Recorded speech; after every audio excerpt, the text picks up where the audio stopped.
અને આજે પણ ત્યાં અનસુયા માતા એવી કૃપા કરે છે કે જેને ચામડીનો રક પિતા, જેને તકલીફ હોય, ચામડીના પ્રોબ્લેમ હોય, ત્યાં માટી ભૂદેવો આપે છે. અને ત્યાંની એક માનતા હોય છે ખાટું ન ખાવું, દર રવિવાર રહેવો, એવા 5 રવિવાર રહ્યો તમારું આ કામ થઈ જાય. માટી ઘેરે લઈ જવાની હોય, માટી સહેજ તમારા હાથમાં લઈ અને આમ કરી હાથમાં લઈ અને જ્યાં જ્યાં છે પ્રોબ્લેમ ત્યાં બધે આમ સોંપડી દેવાની અને મંદિરમાં જ રાખવી. કારણ કે તમારે ત્યાં ઘરમાં મહિનાનો ટાઈમ આવે છે બૈરાઓમાં, એટલે અશુદ્ધ ન થાય એટલા માટે એના મંદિરમાં પવિત્ર જગ્યાએ રાખવી.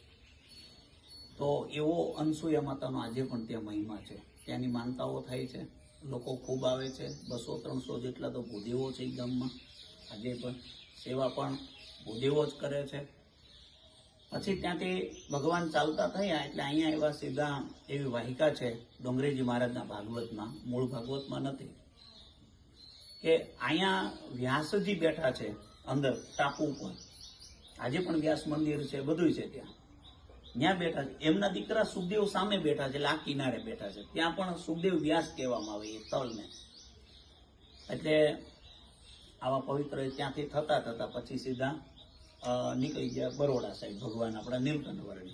તો આવી કથા બધા નર્મદા, એટલે કહું છું કોઈ દેવ કે કોઈ ઋષિ કે કોઈ એવો ભગત એવો નથી કે જે અહીંયા નર્મદાના કિનારે ન આવ્યો હોય સાહેબ. આવી આ પવિત્ર મહાપુરુષોની જગ્યા છે. એવું કહેવામાં આવે છે કે મોટા ભાગના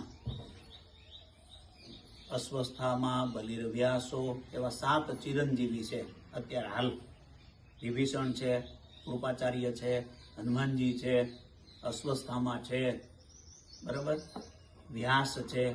મોટા ભાગના ટોટલ આજે આ કિનારા ઉપર રહે છે. હજી સુર પાણેશ્વરનું મોટું જંગલ છે, એમાં ક્યારેક અસ્વસ્થામાં મણી કાઢી લીધેલો છે. એને અપમાનિત કર્યો હતો ને, કારણ કે પાંડવોના 5 દીકરાઓને મારી નાખ્યા હતા એને.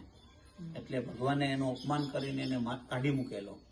એ મણી કાઢેલો હાલતનો આજે પણ એ માણસ હજી ફરે છે, હજી કોકને ભટકાય છે ક્યારેક, એવું મેં સાંભળ્યું છે. તો આવું મોટાભાગના કિનારા ઉપર રહે છે. મુક્તિને ભુક્તિ દેનારી માં નર્મદા છે 100%.